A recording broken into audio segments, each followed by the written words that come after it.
नशे का बेताज बादशाह भजनलाल का साम्राज्य चकनाचूर।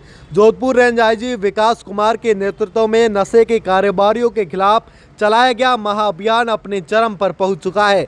ऑपरेशन रेड प्रेयरी के कुख्यात तस्कर भजनलाल बिश्नोई और उसके साथी रूपाराम को धर दबोच कर नशे की दुनिया में हलचल मचा दी है। भजनलाल, जिस पर 50,000 रुपये का इनाम था और पिछले 1.5 साल से फरार चल रहा था। 35 वर्षीय यह अपराधी 11 साल से मध्य प्रदेश, गुजरात और राजस्थान में डोडा चूरा का साम्राज्य चला रहा था। उसके साथ पकड़ा गया 26 वर्षीय रूपाराम कम सातिर भी नहीं है, जिसके खिलाफ 3 राज्यों में आधा दर्जन मामले दर्ज है। भजनलाल की कार्यशैली हैरान कर देने वाली थी। वह हर हफ्ते मध्य प्रदेश, चित्तौड़गढ़ और छोटे छोटे वाहनों से 3 से 4 क्विंटल डोडा चूरा लाकर राजस्थान के मारवाड़ इलाके में खपाता था। पिछले 1 साल में उसने करीब 15 से 20 टन डोडा चूरा की तस्करी की और ये सिलसिला 10 साल से चल रहा है। उसकी सातिराना हरकतें यही ख़त्म नहीं होती। वह एक बार जो वाहन यूज़ करता था उसको दोबारा इस्तेमाल नहीं करता था और जो मोबाइल एक बार यूज़ करता था उसको दोबारा यूज़ नहीं करता था। पहले वह गुजरात, राजस्थान और मध्य प्रदेश से वाहन चुराता था, लेकिन सीसीटीवी नेटवर्क बढ़ने पर उसने तरीका अपनाया। वह काले बाजार से सेकंड हैंड वाहन खरीदता, उसके इंजन चैसिस नंबर मिटा देता और एक बार इस्तेमाल के बाद छोटे तस्करों को बेच देता था। इससे पुलिस की चोरी का वाहन तो मिलता, लेकिन असली मालिक का पता कभी नहीं चल पाता था। भजनलाल का ढोंग भी कम नहीं था। वह हर तस्करी यात्रा में सावरिया सेठ और नाथ द्वारा में दर्शन करने का दिखावा करता था। उसका मानना था कि यह कृपा उसे नशे का बेताज बादशाह बनाएगी, लेकिन उसकी यह आस्था ही अंत में उसकी गिरफ्तारी का कारण बन गई। साइक्लोन टीम ने 4 महीने तक उसका पीछा किया। भजनलाल इतना चालाक था कि वह मोबाइल, वाहन या मार्ग को दोबारा इस्तेमाल नहीं करता था। वह एक जगह एक दिन से ज़्यादा नहीं रहता था।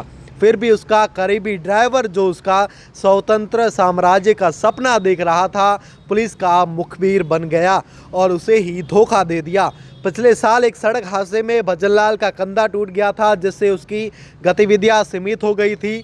इस दौरान उसने रूपाराम को अपना अस्थायी उत्तराधिकारी बनाने की कोशिश की, जो मध्य प्रदेश से पैरोल से फरार था। लेकिन भजनलाल का करीबी ड्राइवर, जो उसका साया बनकर चलता था, साथ उससे तंग आ चुका था। उसने स्वतंत्र कारोबार की चाह में भजनलाल को धोखा दे दिया और उसने साइक्लोन टीम को सूचना दी कि भजनलाल और रूपाराम नाथ द्वारा के कमल होटल में ठहरे हुए हैं। योजना के तहत मुखबिर ने दोनों को होटल में छोड़कर सौदा करने का बहाना बनाया और खिसक गया। साइक्लोन टीम ने तुरंत दबिश दी और कमरा नंबर 102 में आराम फरमाते भजनलाल और रूपाराम को दबोच लिया। पूछताछ में भजनलाल ने अपने करीबी को बचाने की कोशिश की, लेकिन उसे यह नहीं पता था कि उसका वही विश्वासी उसे बेच चुका है, धोखा दे चुका है। भजनलाल का अपराधी दिमाग चित्तौड़ की एक पहाड़ी पर बने नियंत्रण कक्ष से चल रहा था। वह मंदिर में झरोखे में रखा मोबाइल गैंग का संदेश वाहक था, जिसे पुजारी चार्ज करता था। भजनलाल ने यह कहकर कुख्यात तस्कर बिरदाराम सियोड़ से सीखा था, जिसके साम्राज्य की 4 खंभों में से 3 को साइक्लोनर पहले ही ढा चुकी है। ऑपरेशन रेड प्रेयरी नशे के खिलाफ पुलिस की जीत का प्रतीक बन चुका है। अब इस पूरे मामले को लेकर आईजी विकास कुमार का क्या कहना है, वह भी आप सुन लीजिए। जोधपुर रेंज के साइक्लोनर सेल के धुआंधार धावों की धमाकेदार धमक में बड़े बड़े नशावीर, सौदागर, सरगना, सूत्रधार, स्वयंभू सरताज जमीन सूंघते नजर आ रहे हैं, निस्तनाबूत हो रहे हैं। और नशे की बड़ी विषबेल जो इन्होंने वो रखी है, जिसके बट वृक्ष बने हुए हैं, वो भूशाई हो रही है।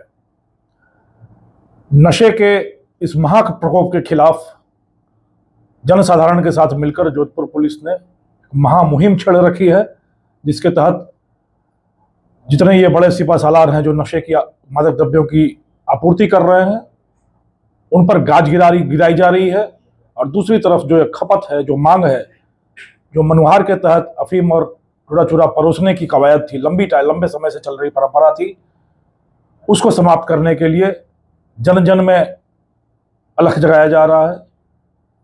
और मांग कम करते हुए आपूर्तिकर्ताओं के खिलाफ धुआंधार कार्रवाई करते हुए नशे के महाप्रकोप से इस पूरे इलाके को पूरी तरह मुक्त कर प्रगति के पथ पर आरूढ़ करने का यह सिलसिला लगातार जारी है। लगातार सफलताएं मिल रही हैं। नशे की दुनिया का पटाक्षेप हो रहा है और एक नए युग का सूत्रपात शुरू हुआ है। इस अगली कड़ी के रूप में ऑपरेशन रेड प्रेयर चलाकर दो बड़े कुख्यात वांछित अपराधियों, भजना लाल जिस पर 50,000 रुपए का इनाम था, जो लंबे समय से फरार चल रहा था और एक बहुत बड़े गैंग का सूत्रधार था, और रूपाराम जो 3 राज्यों में, राजस्थान, गुजरात और मध्य प्रदेश में वांछित चल रहा था, लंबे समय से फरार चल रहा था। दोनों को तस्करी के दौरान नाथद्वारा के कमल होटल के कमरा संख्या 102 से दबोचने में सेक्टर टीम को सफलता मिली है। पकड़े जाने की कहानी अगर बताई जाए तो बड़ी ही दिलचस्प है। शायद विश्वासघात की धरातल पर ही अपराध की दुनिया कायम रहती है। एक दूसरे पर विश्वास करके उस खोखले धरातल पर जो फलता फूलता है साम्राज्य, वह विश्वासघात के ठोस चट्टान से टकराकर चकनाचूर हो जाता है।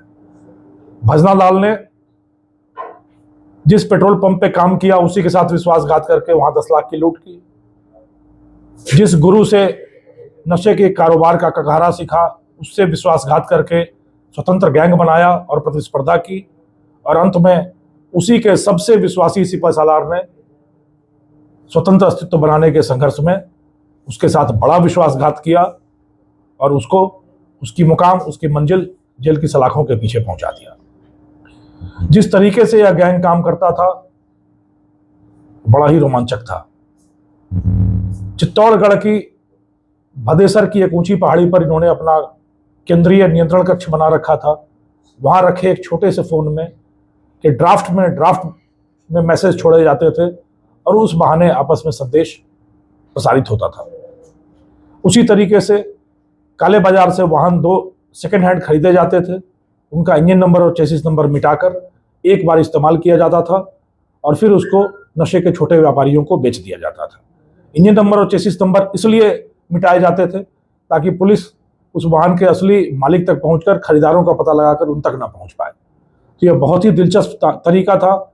और यदि आप देखें पटकथा तो बड़ी ही शानदार पटकथा थी। एक जगह पर एक रात के बाद दोबारा नहीं रुकना, एक गाड़ी से एक बार के बाद दूसरी बार तस्करी नहीं करना, एक फोन एक दिन के बाद दूसरे दिन यूज नहीं करना, और एक मार्ग से तस्करी करने के बाद उस मार्ग को दोबारा यूज नहीं करना। इतने शातिर और सतर्क तरीके से यह गैंग पिछले 11 सालों से यह नशे का कारोबार चला रहा था। इसलिए पिछले काफी समय से इसके पीछे पड़ने के बावजूद इस गैंग की जड़ तक पहुंचने में बहुत दिक्कतें आई सेक्टर टीम को, पर अंत में घर के भेदी ने लंका ढाया और अपने ने ही अपनी सूत में सुराख किया। मैं उम्मीद करता हूं कि इस गैंग के खुलासे, इनकी कारगुजारियों के पटाक्षेप के साथ ही नशे की दुनिया के एक बड़े अध्याय की समाप्ति हुई है और नशा मुक्त समाज की दिशा में एक ठोस कदम उठाया गया है। मारवाड़ के, मेवाड़ के युवाओं से, जन सामान्य से मेरा यही आह्वान है, इस नशे के आगोश से बाहर निकलना है, निर्मल शांति, समृद्धि, सफलता और सुरक्षा के पायदान पर कदम रखना है और शिखर तक आरूढ़ होना है। धन्यवाद।